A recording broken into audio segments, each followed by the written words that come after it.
Yan, good morning, good morning.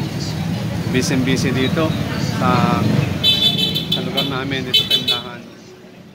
24 ng December 2024. So, tao ay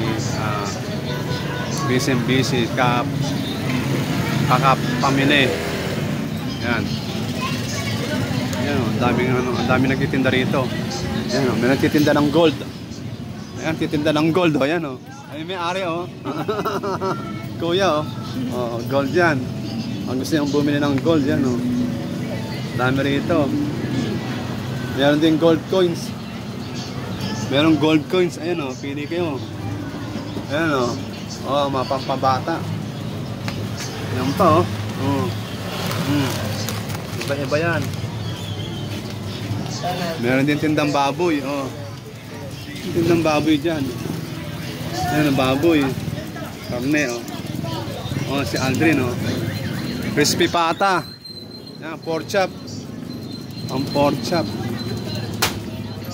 Ayan, oh. Ayan, oh. Oh, ayan, oh. Ayan. So, busy, oh. Ayan, oh. Ang dami kakanin. Marami, parang fiesta rito. Ayan, oh. Parang fiesta, oh. Oh.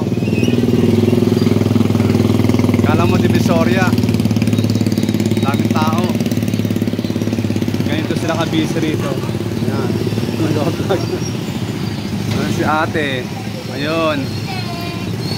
Ayan, oh. Busy ang mga tao.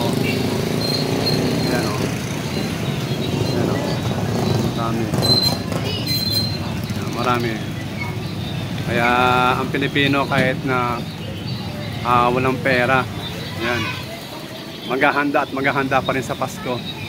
May customer ako. Ano ba yan, te? Naku, wala. Ano lang dyan? Ano ba yan? Rocky Road, coffee with cheese, super strawberry, choco malos. Sige. Yan. Merong bibili ng ice cream sa aming tindahan. So, ang mga Pilipino talaga, kahit na sabihin natin iba ay walang budget, lumalabas ang pera pagdating ng Pasko. Kasi siyempre nga naman, gusto nila na maging bongga ang kanilang Pasko para sa ating Panginoon. Siyempre nga naman, ang ginawa ng Panginoon sa ating buhay ay bongga. Biro nyo, siya ay nagkatawan tao na pako sa krus at nabuhay. At tayo ay inabot sa ating mga kasalanan. So ngayong Kapaskuhan, tayo ay pinagdiriwang natin at Kapaskuhan. Hindi man natin alam yung saktong date, pero naniniwala tayo na mayroon Diyos na pinanganak ang Panginoong Hesus para sa kaligtasan ng tao. Yan. So, kung ikaw ay hindi pa naniniwala sa Panginoong Hesus o tumatanggap sa Panginoong Hesus, panahon na para tanggapin mo ang Panginoong Hesus, kasi baka bukas hindi mo alam, wala ka na. Hindi mo alam ang mangyari, masaya ka ngayon, baka bukas malungkot ka na. Yan. Kaya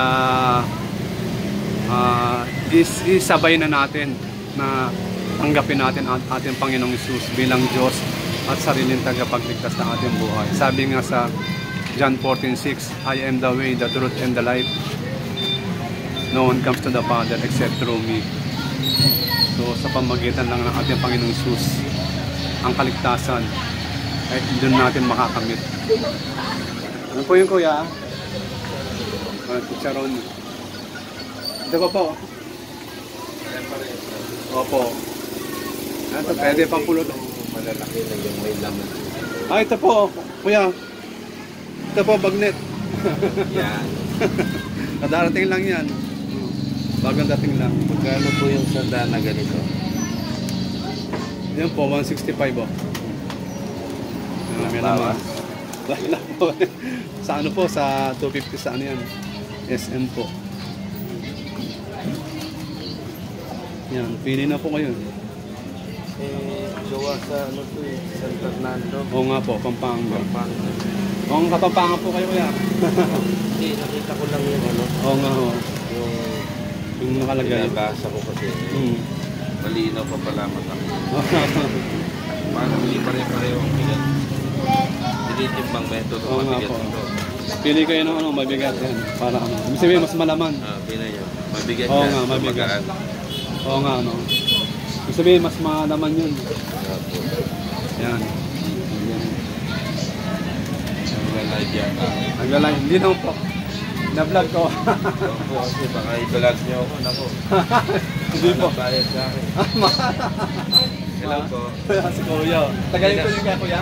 Oh, dyan na po ako sa... So, ayan. Si Kuya bumili ng ano, chicharon.